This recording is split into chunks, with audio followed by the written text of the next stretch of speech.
से इनकी सरकार है महाराज जी, राबड़ी देवी जी को कह रहे हैं कि ये किचन में चाय बना रही थी, कैबिनेट में चली गई। चाय वाला प्रधानमंत्री बन सकता है, चाय वाला प्रधानमंत्री बन सकता है, पर चाय वाला मुख्यमंत्री नहीं बन सकता है जी। महिलाओं का व्यवसाय बड़ा अच्छा चलेगा, इसी समय 10,000 रुपए दे दो, व्यवसाय शुरू कर लेंगे। 10,000 में तो चाइनीज फोन भी नहीं आता है जी, आप 10,000 में व्यवसाय करवा रहे हैं जी। और पूरा टाइम लालू जी, राबड़ी जी, राहुल जी, ये जी वो जी कर करके आपका खत्म हो गया। तो मुद्दों की बात पर हम आ जाते हैं जी। चारा और परिवार पर आपने कुछ नहीं बोला। ओहो, चारा पर भी बोल देते हैं जी, चारा खाए जगन्नाथ मिश्रा, जेल जाए लालू यादव। लेकिन परिवार बात पे एकदम साफ पाक है, पूरा मंत्रालय इनका भ्रष्ट है। राशन दे रहे, नल दे रहे, सब कुछ दे रहे हैं, नल आ रहा है पर पानी नहीं आ रहा, क्योंकि मैं खुद बिहार से हूँ, पानी नहीं आ रहा, सड़कें खराब। अगर अनएम्प्लॉयमेंट बिहार की 17% और नेशनल लेवल 8% है, तो सरकारी नौकरी जो 9 लाख दिया उससे परसेंटेज इंप्रूव क्यों नहीं हो रहा? जब आप लोग आते हो, आप बोलते हो युवाओं को नौकरी देंगे, कहते हैं उन्हीं युवाओं जब वो एग्जाम देने के लिए निकलते हैं तो उन पे डंडे बरसा जाते हैं। 1-1.5 साल से जन स्वराज पार्टी के जो फाउंडर है प्रशांत किशोर, वो हर गांव में जा जाके हर युवा से, चाहे वो मतलब कोई भी, उनसे सारे सवाल पूछते हैं क्या दिक्कत है। इतने सालों में हमने कभी भी नहीं देखा कि नीतीश कुमार आके। मेरा क्वेश्चन इन लोगों से है, जैसे लोग तब से कह रहे हैं परिवारवाद परिवारवाद, हम चलिए 1 मिनट के लिए परिवारवाद पे हम मतलब ट्रस्ट कर लेते हैं, लेकिन हम नीतीश कुमार पे कैसे ट्रस्ट कर ले जो मिनट में अपनी पोजीशन चेंज करते रहते हैं। A few moments later. तो चलिए शुरू करते हैं। विषय आप लोग जानते होंगे भूगोल, ज्योग्राफी। उसमें हम तो निवेदन करेंगे प्रधानमंत्री नरेंद्र मोदी जी से, आपकी सरकार से, उसमें एक लाइन डलवा दे। कुछ था जी इनके पहले, इनके अनुसार कि 2014 में मोदी जी के आने से पहले विश्व के नक्शे पे भारत नहीं था, हिंदुस्तान नहीं था, कुछ था जी। इनको तो बस है ना, ये जब आए हैं तब ये भारत का नक्शा बना है विश्व के ग्लोब में, पहले कहाँ कुछ था जी। बिहार में कुछ था जी, 2005 में इनके आने से पहले, नीतीश जी के आने से पहले कुछ था जी, बिहार में नहीं था जी। ये आए हैं तो भारत के नक्शे पे बिहार बना है जी, तो इनका ये दावा होता है। लेकिन बिहार में चले जाइए, मैं वहीं से आ रही हूँ, पटना में पोस्टर लगे हैं, क्या लिखा हुआ है, 20 साल में 2 गुना हुआ इंफ्रास्ट्रक्चर। जब 1 गुना था नहीं जी, तो 2 गुना कैसे हुआ जी? यही नहीं, अभी और सुनिए, बताइएगा जी। हाँ? ये जीविका दीदी ये कह रहे 1.5 करोड़ है, 5 करोड़ कर देंगे, और 1 करोड़ 41,000 ये दावा करते हैं। और हर जीविका दीदी 2 से 3 माइक्रो फाइनेंस कंपनी से लोन लेकर डूबी हुई है कर्ज में, लेकिन ये कहेंगे हम सबको पैसा देंगे जी, हम सबको कर्ज लो, तुम्हें कर्ज देंगे हम, तुम ब्याज में डूबोगे, ऐसा ये दावा करते हैं। 20 साल से इनकी सरकार है महाराज जी। राबड़ी देवी जी को कह रहे हैं कि ये किचन में चाय बना रही थी, कैबिनेट में चली गई। चाय वाला प्रधानमंत्री बन सकता है, बात तो सही है। चाय वाला प्रधानमंत्री बन सकता है, पर चाय वाला मुख्यमंत्री नहीं बन सकता है जी। और आप बता दीजिए कि राबड़ी देवी जी के टाइम पे, उस जमाने में बिहार में, आज ही का बता दीजिए कि बिहार में महिलाओं का लिटरेसी रेट क्या है जी, बताएंगे जी। और कितने विश्वविद्यालय आपने खोले जी, 20 साल की सरकार तो रही है ना इनके जी, बताइए। ये गड़बड़ है बाबा। एक भी स्टेट यूनिवर्सिटी खोले हैं क्या जी? नहीं खोले हैं जी। सेंट्रल यूनिवर्सिटीज खोले हैं क्या जी? नहीं खोले हैं जी। पटना यूनिवर्सिटी को सेंट्रल यूनिवर्सिटी का दर्जा दिलाए हैं जी? नहीं दिलाए हैं जी। और 10,000 रुपए, और अभी एक मुहूर्त निकला था, उस मुहूर्त में बताया गया चुनाव आ गया, महिलाओं का व्यवसाय बड़ा अच्छा चलेगा, इसी समय 10,000 रुपए दे दो, व्यवसाय शुरू कर लेंगे। 10,000 में तो चाइनीज फोन भी नहीं आता है जी। तू समझा? हाँ। नहीं, तू समझा नहीं। आप 10,000 पे व्यवसाय करवा रहे हैं जी, और पूरा टाइम लालू जी, राबड़ी जी, राहुल जी, ये जी वो जी कर करके आपका खत्म हो गया। तो मुद्दों की बात पर हम आ जाते हैं जी। हम 2020 से 2024 हर समय हम सिर्फ और सिर्फ मुद्दों की बात किए हैं। आज तेजस्वी जी, चारा और परिवार पर आपने कुछ नहीं बोला। क्या बोला तूने? ओहो, चारा पर भी बोल देते हैं जी, चारा खाए जगन्नाथ मिश्रा, जेल जाए लालू यादव। और 55 अधिकारी कौन? अपर कास्ट ब्राह्मण, जिन पे केस हुआ था, सब पे केस हटा लिया गया जी। एक मुख्यमंत्री को जो पिछड़े समाज से आए थे फंसा दिया गया जी, और हो गए हम चारा चोर। शिवम त्यागी जवाब दीजिए, फिर चलेंगे उनके पास। हरिश्चंद्र हो गए जी, इनकी छवि अच्छी हो गई जी। Thank you. नीतीश कुमार जी की 45 साल की राजनीतिक जीवन में अगर एक लेश मात्र का दाग हो ना, तो आप बताइएगा कि नीतीश कुमार ने किसी करप्शन को समर्थन कभी दिया हो। वो इस तरह के नेता नहीं है। आप गलत कर रहे हैं, पीके जी उनके साथ काम किए हैं, लेकिन वो राजनीतिक रूप में लालच में गलत कर रहे हैं। अब क्या था जी, वो वाले था जी पे क्या था? बिहार को क्यों बोलते नीतीश कुमार? कुछ था जी। अब राबड़ी देवी चला रही है बिहार, तो क्या कहेंगे कि कुछ था जी, यही बोलेंगे ना। अभी आते साक्षरता दर पे मुझे दुख है कि बिहार के मुख्यमंत्री होकर के भी उनका बाल बच्चा ठीक से पढ़ लिख नहीं सका। इस साक्षरता का तो मुझे दुख है। ये क्या बात करते हैं यार? राबड़ी जी का बच्चा है वो। बिहार के मुख्यमंत्री जब बने उनके बाद तेजस्वी जी का जन्म हुआ है। और भी एक दुख है कि बिहार की एक बेटी जो राज्यसभा लोकसभा तक पहुंची, मीसा दीदी, उनकी दीदी है, वो पहुंची मेडिकल कॉलेज जमशेदपुर, वहां से ट्रांसफर पटना करा लिया।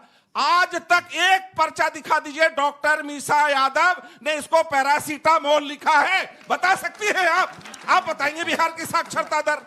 यही नहीं, अभी और सुनिए। परिवारवाद थोड़ा आगे बढ़ के देख लेते हैं। क्रिकेट में चले जाते हैं। जय शाह जी आईसीसी के चेयरपर्सन, क्वालिफिकेशन क्या है?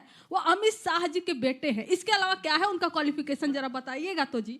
और दूसरा जो है रोहन जेटली जी है, ये डीडीसीए के प्रेसिडेंट हैं, अध्यक्ष हैं, सुपुत्र है अरुण जेटली जी के। बताइए, ये तो परिवारवाद से आते ही नहीं है। इनके तो क्वालिफिकेशन इनकी होगी ना कुछ। ये 20 साल के 18 साल में दांत जो है, ये दूध के दांत इनके टूटे नहीं होते हैं, तब तक ये क्रिकेट एसोसिएशन का प्रेसिडेंट बना दिए जाते हैं। लेकिन परिवारवाद पे एकदम साफ पाक है। पूरा मंत्रालय इनका भ्रष्ट है। वह क्या सीन है? पूरा ऊपर से नीचे तक अधिकारी इनके भ्रष्ट है। लेकिन छवि देखिए जी किसकी? नीतीश कुमार जी की। नीतीश कुमार जी की छवि बिल्कुल अच्छी है, कोई दाग धब्बा नहीं है। चाहे पूरे मंत्री परिषद इनके भ्रष्ट हो, चाहे उगाही कर रहे हो, लेकिन क्या जाइएगा वहां पर? परिवारवाद की बात पूछ रहे हो। 50% मंत्री आपके एनडीए सरकार में परिवारवाद से आते हैं सर। किसी के पिताजी रहे हैं, किसी की माँ जी रही हैं। और बात अगर राबड़ी देवी जी की कर रहे हैं ना, हम बता देते हैं, वो महिलाओं की आवाज थी। झुके रहना पड़ेगा मेरे आगे। ओबीसी, एससी, एसटी, पिछड़े समाज की महिलाओं की आवाज थी। अगर किचन से निकलकर कैबिनेट में गई थी तो भी हमें प्राउड है कि हाँ, किचन से निकलकर कैबिनेट में कोई जा सकता है। लेकिन आप लोगों ने क्या किया?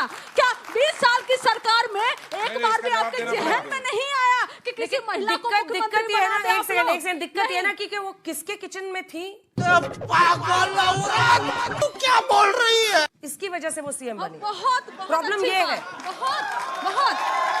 बहुत अच्छी बात। किसके किचन में थी, कहां से पहुंचा दी गई? वही परिवारवाद की बात तो हम भी कर रहे हैं। बताइए सम्राट चौधरी जी, शकुनी मामा, शकुनी चौधरी के बेटे नहीं है क्या जिनको आप अध्यक्ष बनाए थे, डिप्टी चीफ मिनिस्टर है? शाबाश। परिवारवाद पे बात करिएगा ही मत। अब बिहार की उपलब्धि भी बता दूं, कुपोषण में टॉप करता है बिहार, टॉप कुपोषण में टॉप है, गरीबी में द्वितीय है, सेकंड करता है, और शिक्षा में थर्ड करता है। ये मैं नहीं कह रहा हूं, नीति आयोग कह रहा, ही नहीं कहा।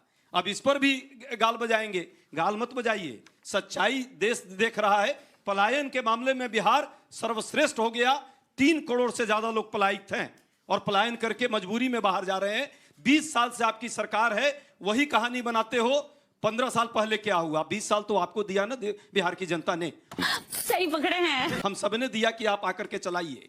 हालत यह है, सरेआम सड़कों पर गोलियां चल रही हैं, लोग मारे जा रहे हैं और ये यहाँ ज्ञान दे रहे हैं। जलवा है हमारा।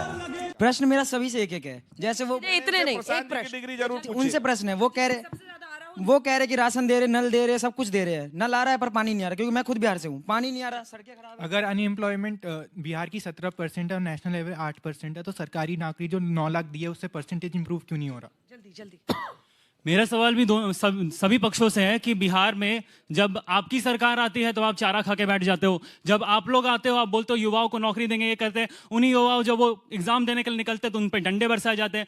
अरे हम तो फकीर आदमी हैं, झोला लेके चल पड़ेंगे जी। तो क्या बिहार को बस फूल देके फूल बनाने का ट्राई किया जा रहा है? फूल भी कहाँ दे रहे हैं हाथ में? मेरा सवाल कांग्रेस और आरजेडी के प्रवक्ताओं से, सर आप बीजेपी पे आरोप लगा रहे कि वो जातिवाद की सरकार कर रहे, धर्म बीच में ला रहे, जबकि हमने इसी डिबेट में देखा उन्होंने एक भी बार जातिवाद का जिक्र नहीं किया और आप तो जातिवाद और उसके अलावा कुछ बोल भी नहीं रहे हो। ये तो हिपोक्रेसी हो गई। मेरा सवाल सभी पार्टी के प्रवक्ताओं से है कि क्या आप पर बिहार में मुद्दों की कमी हो गई, जो आप बार बार SIR, घुसपैठिया, राबड़ी, मीसा, तेजस्वी, इन सब पर ही बात करते हैं, क्यों ना जनता के मुद्दे उठाए जाए? बात तो सही है। क्या कांग्रेस के पास कोई क्लियर विजन है यूथ के लिए अपने? कांग्रेस के पास क्लियर विजन। एक आखिरी सवाल आप पूछिए, उसके बाद उसी से सवाल। मेरा सवाल ये है कि सर आप बोल रहे थे कि जनसुराज टूरिस्टर पार्टी है, पर पिछले 1-1.5 साल से जनसुराज पार्टी के जो फाउंडर है प्रशांत किशोर, वो हर गांव में जा के हर युवा से, चाहे वो मतलब कोई भी, उनसे सारे सवाल पूछते हैं क्या दिक्कत है। इतने सालों में हमने कभी भी नहीं देखा कि नीतीश कुमार आके किसी भी गांव में जाके कुछ चीजें ग्राउंड लेवल पे और 1 साल से कर रहे हैं। वह क्या सीन है? छोटे छोटे सवाल पूछेगा। सर मेरा क्वेश्चन मेरा क्वेश्चन इन लोगों से है, जैसे ये लोग तब से कह रहे हैं परिवारवाद, हम चलिए 1 मिनट के लिए परिवारवाद पे हम मतलब ट्रस्ट कर लेते हैं, लेकिन हम नीतीश कुमार पे कैसे ट्रस्ट कर ले जो मिनट में अपनी पोजीशन चेंज करते रहते हैं। मैम मेरा सवाल ये है शिक्षा पे है, क्योंकि मैं एक स्टूडेंट हूँ। बिहार के जो बच्चे हैं मैक्सिमम, मैं भी बिहार से हूँ, हम यहाँ 1300 किलोमीटर दूर आके यहाँ पढ़ाई कर रहे हैं, क्योंकि वहाँ एक भी इंस्टीट्यूशन ऐसी नहीं है जहाँ पे पढ़ाई की जा सके। कब तक ऐसे बिहार के बच्चे बाहर आके पढ़ाई करते रहेंगे? प से पलायन होता है, न से नौकरी होता है। आपके नेताओं को हाँ नहीं कर रहे हैं, पर वहां जाके वोट वोट वोट। अब मैं भी बिहार में कई जगह गई कि मुझे ऐसे लोग नहीं मिले जिन्होंने कहा भाई मेरी वोट चोरी हुई है, लेकिन अनेकों लोग हैं जिनके लिए पलायन सबसे। कितने लोग हैं जो बिहार के आए हुए बाहर पढ़ने? देना चाहता हूँ, देखिए पलायन पे मैं जवाब देना चाहता हूँ। पलायन के मुद्दे की बात है। पलायन रोको और रोजगार दो का नारा नहीं सिर्फ हम लोगों ने लगातार उस पर काम किया है। कई दिनों तक यात्राएं हमारी निकली हैं। बात तो सही है। और अभी भी हम लोगों ने वादा किया है, यदि हमारी सरकार आएगी वाकई वहां रोजी रोजगार के लिए व्यवस्था करेंगे और प्रयास करेंगे कि शिक्षा और स्वास्थ्य का हाल ठीक हो। इन्होंने शिक्षा और स्वास्थ्य का तो खुद ही हाल खराब कर लिया है। नीतीश कुमार का अपना स्वास्थ्य ठीक नहीं है, दूसरे का स्वास्थ्य को क्या ठीक करेंगे? 20 साल में तो एक छोटा बच्चा पैदा होता है, बड़ा हो जाता है। मतलब 20 साल में आपने क्या किया है? अरे हम तो फकीर आदमी है, झोला लेके चल पड़ेंगे जी। अगर 20 साल का हिसाब मुझे 2 मिनट में देना पड़े तो मैं दे सकता हूं कि क्या किया है। 75 साल इस देश को हुए हैं। 50 साल की बीमारी हमारे पास छोड़ के कोई चला गया। हमें 20 साल मिला, हमने पहला काम किया सुशासन। बिहार में अपराध, गली गली जाति नरसंहार, और ये सांसद लोग उठा लेते थे विधायकों को, विधायक उठा लिया सांसद को। सांसद का हत्या हुआ है। अजीत सरकार सांसद थे कम्युनिस्ट के, उनकी हत्या हो गई पूर्णिया में। सिटिंग मिनिस्टर को पीएमसीएच में गोली मार दी गई। चंद्रशेखर जेएनयू के प्रेसिडेंट थे, आप ही के थे ना? ये चुप है। आप ये दोनों जेएनयू से पढ़ी हैं। इनके प्रेसिडेंट को सीवान की सड़कों पर गोली मार दी गई, मर गए वो वहां। इनसे बिहार को बाहर निकाला। आज कोई पुलिस स्टेशन जाएगा तो उसका शिकायत दर्ज होगा, उसके साथ न्याय होगा। 20 साल में कोई घोटाले का आरोप हमारे ऊपर नहीं है। नीतीश कुमार ने सुशासन चलाया। 10 साल मनमोहन सिंह की सरकार ने, बिहार बट गया, झारखंड कोई स्पेशल पैकेज नहीं दिया बिहार को। अरे भाई पलायन क्यों है? ये तरीका ठीक नहीं है। आप लगातार बोलते रहते हैं। अभी आप सुनिए, पलायन पर बच्चे पूरा करेंगे, मैं आपसे जवाब दूंगा। ये क्या ये तरीका ठीक नहीं है। ज्ञान हिस्ट्री जब मैं मिर्ची लगाता हूं तो बिलबिलाने लगते हैं। याद कीजिए ना अभी पलायन पर बोलिए। पलायन पर बोलिए ना। बोल के गए थे, सर बीच में नहीं बोलेंगे। एंकर महोदय प्लीज। प्लीज, ये गड़बड़ है बाबा।